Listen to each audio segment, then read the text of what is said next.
Assalamualaikum warahmatullahi wabarakatuh dan selamat malam untuk kita semua. Kami dari kelompok 2 yang beranggotakan saya Rizka Erviolita, Alamanda Metia Putri, Indra Setiawan, dan Iqbal Ramadana akan menjelaskan materi kita pada pertemuan ketiga yang bertema teori dasar ekonomi pembangunan. Tanpa memperpanjang waktu akan kami mulai. Nah, ini adalah materi pembahasan yang akan kita bahas pada malam ini. Terdiri dari 4 materi. Yang pertama adalah teori pertumbuhan linear. Di sini kita akan membahas teori tahapan linear dan pembangunan sebagai pertumbuhan menurut Rostow dan Harold Domar atau Keynesian. Yang kedua adalah teori pertumbuhan struktural. Di sini kita akan membahas model perubahan struktural menurut teori pembangunan Lewis dan berdasarkan pola pembangunan. Yang ketiga adalah teori dependensia atau ketergantungan. Di sini kita akan membahas revolusi ketergantungan internasional yang ada 3, yaitu model ketergantungan neokolonial, model paradigma palsu, dan tesis pembangunan dualistik. Dan yang terakhir, kita akan membahas teori neoklasik dan teori-teori baru, yaitu kontra-revolusi neoklasik, fundamentalisme pasar. Pendahuluan. Pembangunan ekonomi merupakan proses transformasi masyarakat tradisional menjadi masyarakat yang modern, merupakan suatu proses yang multidimensional. Pembangunan dalam arti proses diartikan sebagai modernisasi, yakni peralihan dari sektor pertanian yang sederhana ke arah perekonomian yang lebih modern, lebih terfokus pada sektor industri dan jasa. Dalam arti tujuan, pembangunan berarti di mana kondisi suatu negara mulai menunjukkan kemampuan konsumsi yang besar pada sebagian masyarakatnya. Sektor pertanian mulai berkurang dan sebagian wilayah berbasis perkotaan. Teori pertumbuhan linear. Teori historis. Menurut Rostow, dalam pertumbuhan ekonomi, suatu negara akan mengalami tahapan-tahapan. Yang pertama, tradisional. Ekonomi didominasi oleh sektor pertanian. Yang kedua, transisi atau take off. Terjadi peralihan struktur tenaga kerja dari pertanian ke industri. Ketiga, tinggal landas atau take off. Hambatan dalam struktur sosial dan politik dapat diatasi. Keempat, menuju kematangan atau the drive to maturity. Serikat buruh dan dagang semakin maju. Dan kelima, tahap konsumsi massa tinggi atau high mass consumption. Tenaga kerja didominasi oleh tenaga terdidik dan penduduk di kota lebih besar dari desa. A. Masyarakat tradisional atau the traditional society adalah masyarakat yang fungsi produksinya terbatas, ditandai oleh produksi relatif masih primitif didasarkan pada ilmu dan teknologi pra-Newton, serta cara hidup masyarakat masih sangat dipengaruhi oleh nilai-nilai kurang rasional. Tetapi kebiasaan tersebut telah menjadi turun-temurun. Yang B. Prasyarat untuk tinggal landas atau the precondition for take off adalah suatu masa transisi saat masyarakat mempersiapkan dirinya untuk mencapai pertumbuhan dan kekuatan sendiri. Menurut Rostow, pada tahap ini dan sesudahnya pertumbuhan ekonomi akan terjadi secara otomatis. C. Tinggal landas atau take off adalah suatu masa terjadi perubahan drastis dalam masyarakat seperti evolusi politik, terciptanya kemajuan yang pesat dalam inovasi atau berupa terbukanya pasar-pasar baru. Perubahan-perubahan tersebut mengakibatkan terciptanya inovasi-inovasi dan peningkatan investasi secara teratur. D. Menuju kedewasaan atau the drive maturity adalah masa saat masyarakat secara efektif menggunakan teknologi modern pada hampir setiap kegiatan produksi. Pada tahap ini, sektor-sektor pemimpin baru akan muncul menggantikan sektor-sektor pemimpin yang lama yang mengalami kemunduran. E. Teori konsumsi tinggi atau the age of high mass consumption adalah tahap terakhir dari teori pembangunan ekonomi Rostow. Pada tahap ini, perhatian masyarakat lebih menekankan pada masalah-masalah yang berkaitan dengan konsumsi dan kesejahteraan masyarakat. 2. Teori klasik. Keynesian atau Harold Dolmar berpendapat bahwa pembentukan modal merupakan faktor penentu pertumbuhan ekonomi karena menyebabkan perekonomian mampu menyebabkan output produksi yang lebih besar. Perlunya pembentukan modal atau investasi sebagai syarat untuk mencapai pertumbuhan ekonomi yang mantap. Bila pembentukan modal telah dilakukan, maka perekonomian akan sanggup memproduksi barang-barang dalam jumlah yang lebih besar dan banyak. Dari tahapan ini pembangunan secara pertumbuhan Rostow. Keunggulan dari teori Rostow ini, satu, memberikan kejelasan tahapan-tahapan pencapaian kemajuan. Tahapan tersebut memberikan tawaran secara terperinci pada pengambilan kebijakan di sebuah negara tentang tahapan dan persyaratan yang dari pencapaian tahapan yang harus dilalui untuk menjadikan sebuah negara menjadi lebih maju. Kejelasan teori yang disampaikan oleh Rostow itulah yang membelakangi banyak negara berkembang menerapkan teori ini dalam pembangunan mereka. 2. Petunjuk jelas yang disampaikan oleh Rostow tentang cara praktis dalam memperoleh sumber daya modal untuk mencapai tingkat investasi produksi yang tinggi. Cara tersebut disajikan dalam berbagai alternatif, yaitu A. Dana investasi dari pajak yang tinggi, B. Dana investasi dari pasar uang atau pasar modal, C. Melalui perdagangan internasional, D. Investasi langsung dari modal asing.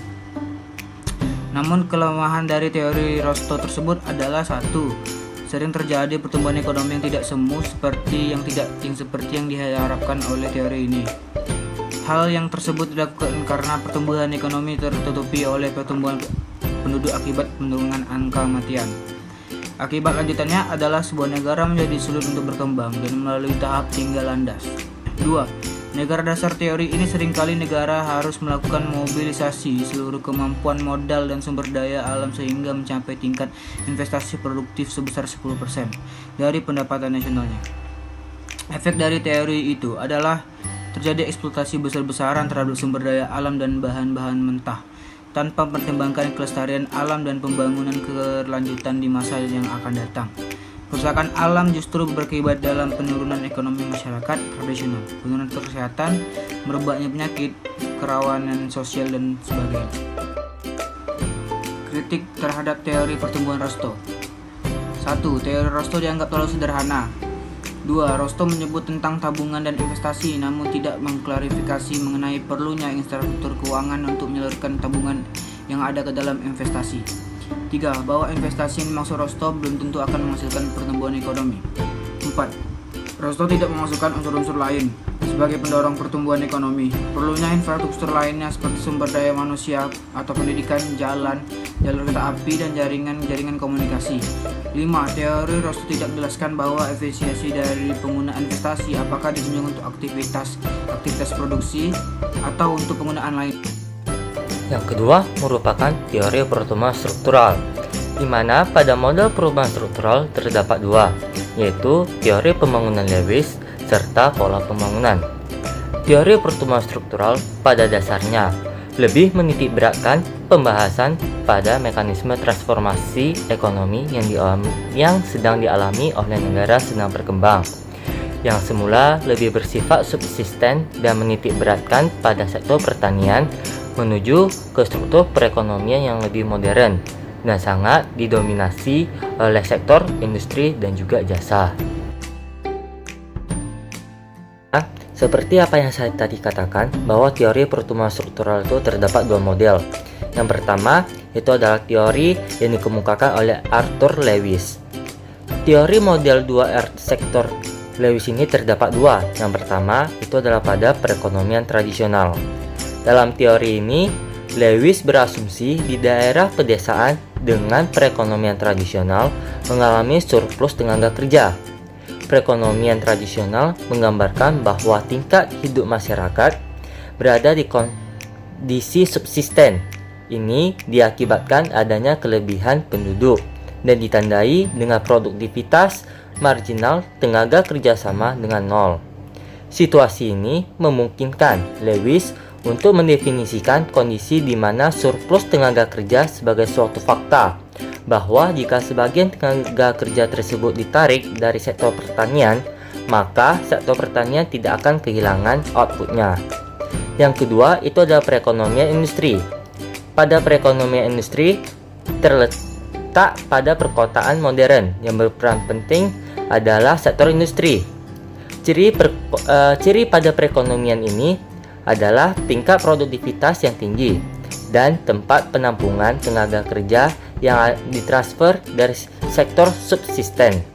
Dengan demikian, perekonomian perkotaan merupakan daerah tujuan bagi para pekerja yang berasal dari pedesaan, sehingga menambahnya tenaga kerja pada sistem produksi yang ada akan meningkatkan output yang Selanjutnya, rangkaian dari proses pertumbuhan berkesinambungan dan perluasan kesempatan kerja di sektor modern tersebut diasumsikan akan terus berlangsung sampai semua surplus tenaga kerja perdesaan diserap habis oleh sektor industri.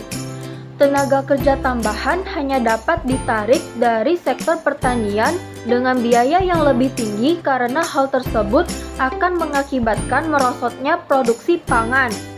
Transformasi struktural perekonomian dengan sendirinya akan menjadi suatu kenyataan dan perekonomian itu pada akhirnya beralih dari perekonomian pertanian yang berpusat pada perdesaan menjadi sebuah perekonomian industri modern yang berorientasi kepada pola kehidupan perkotaan.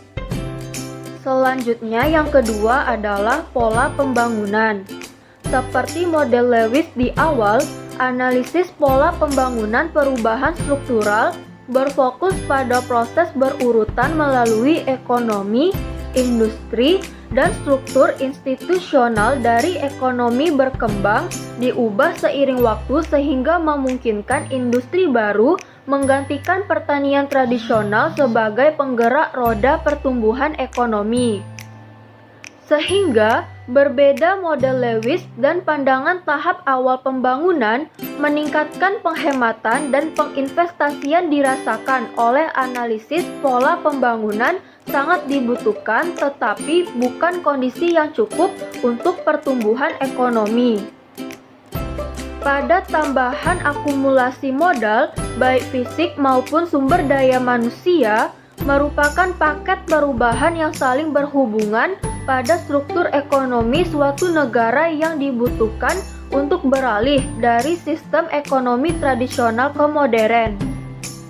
Perubahan struktural ini hampir melibatkan semua fungsi ekonomi, termasuk perubahan dari produksi dan perubahan pada komposisi dari permintaan konsumen, perdagangan internasional, dan penggunaan sumber daya sebaik perubahan faktor sosial ekonomi seperti urbanisasi dan pertumbuhan dan distribusi dari populasi negara.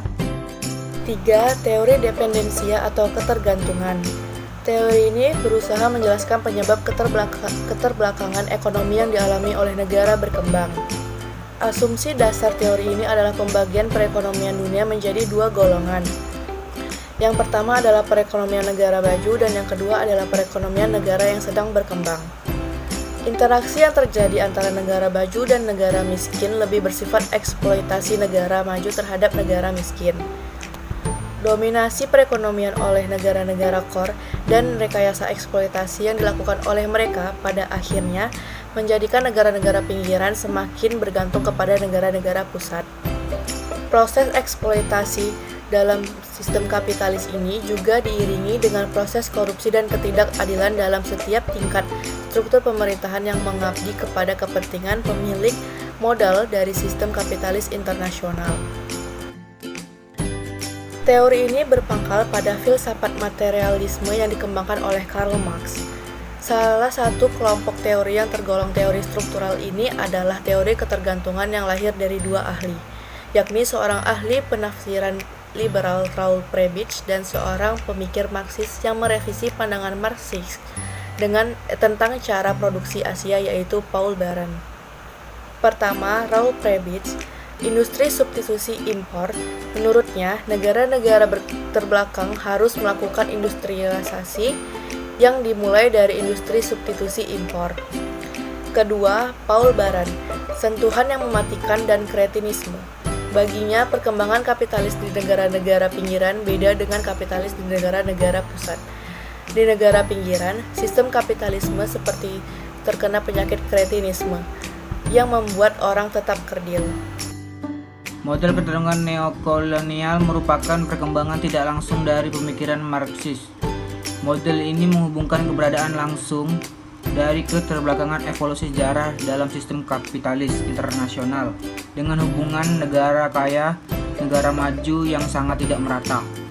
Singkatnya, neo-Marxis adalah pandangan neokolonial yang mengaitkan sebagian besar kemiskinan di negara berkembang dengan keberadaan dan kebijakan negara-negara industri kapitalis di belahan bumi utara dan ekstensi mereka dalam bentuk elit kecil tapi dilihat sebagai fenomena eksternal. Berbeda dengan penekanan teori terhadap linear dan memadai atau kurangnya pendidikan dan keterampilan, oleh karena itu perjuangan revolusi atau setidaknya infrastruktur besar dari sistem kapitalis dan diperlukan untuk membebaskan negara-negara berkembang dari ketergantungan langsung dan tidak langsung terhadap pengusaha ekonomi para penindas mereka dan negara maju. Revolusi ketergantungan internasional, model ketergantungan neoklasial, model paradigma. Model paradigma palsu adalah model yang mengaitkan keterbelakangan dengan kesalahan dan ketidaktepatan saran yang diberikan yang tujuannya baik namun terkadang kekurangan informasi dan pengaruh dari luar yang menginginkan ketergantungan itu semakin kuat. Model ini sering digunakan negara adidaya atau negara maju terhadap negara berkembang atau miskin dengan berusaha meyakinkan akan pembangunan yang bertahap dan berkelanjutan. Pakar kadang menawarkan model-model pembangunan yang rumit dan sulit untuk dilaksanakan di negara atau wilayah tertentu, baik disengaja maupun tidak disengaja. Hal tersebut merupakan jebakan yang akan membuat negara atau wilayah itu semakin terjebak dan ketergantungan. Tesis pembangunan dualistik. Tesis ini berlandaskan fenomena ekstensi ganda, yaitu adanya masyarakat yang kaya, superior, dan adanya masyarakat yang miskin, inferior. Tesis ini memiliki 4 syarat. Yang pertama, dualisme merupakan persyaratan yang memungkinkan pihak yang superior dan inferior hidup berdampingan pada suatu tempat dan waktu yang sama. Koeksistensi superior dan inferior bukan sesuatu yang bersifat transaksional tetapi bersifat kronis. Kemudian, superior dan inferioritas tidak menunjukkan tanda-tanda melemah, bahkan keduanya cenderung menguat dan kekal. Terakhir, saling keterkaitan antara unsur superioritas dan inferioritas, sehingga keberadaan unsur superioritas sedikit atau sama sekali tidak meningkatkan unsur inferioritas. Nah, selanjutnya, teori dipetensia ini juga memiliki kelebihan dan kekurangannya. Yang pertama itu adalah adanya kelebihan, di mana kelebihan tersebut yang pertama menekankan aspek internasional. Yang kedua, mempersoalkan akibat dari politik luar negeri. Yang ketiga, membahas proses internal dari perubahan di negara pinggiran. Yang keempat, menekankan pada kegiatan sektor swasta dalam hubungannya dengan kegiatan perusahaan-perusahaan multinasional. Yang kelima, membahas hubungan antara kas yang ada di dalam negeri. Serta yang terakhir, mempersoalkan bagaimana kekayaan nasional ini dibagikan antara kelas-kelas sosial antar daerah dan juga antar negara. Nah, selanjutnya mengenai kelemahan yang terdapat pada teori dependensia ini. Kelemahan yang pertama adalah menyalahkan hanya kapitalisme sebagai penyebab dari adanya ketergantungan. Yang kedua, konsep-konsep inti termasuk konsep ketergantungan itu sendiri kurang didefinisikan secara jelas. Yang ketiga, hanya didefinisikan sebagai konsep dikotomi. Yang keempat, sedikit sekali dibicarakan tentang proses yang memungkinkan sebuah negara dapat lepas dari teori tersebut. Yang kelima, selalu dianggap sebagai sesuatu yang negatif. Dan yang terakhir, kurang membahas dengan teori lain atau yang disebut sebagai otonomi. Nah, selanjutnya teorinya adalah teori neoklasik, di mana kontra revolusi neoklasik adalah adanya fundamentalisme pasar. Tantangan bagi model statis itu adalah pendekatan pasar bebas, pilihan publik, dan juga adanya pendekatan ramah pasar. Bagi negara maju, Berkontrarevolusi merupakan aliran kebijakan makroekonomi yang lebih mementingkan sisi penawaran, teori ekspektasi rasional, dan juga gelombang swastanisasi perusahaan milik negara.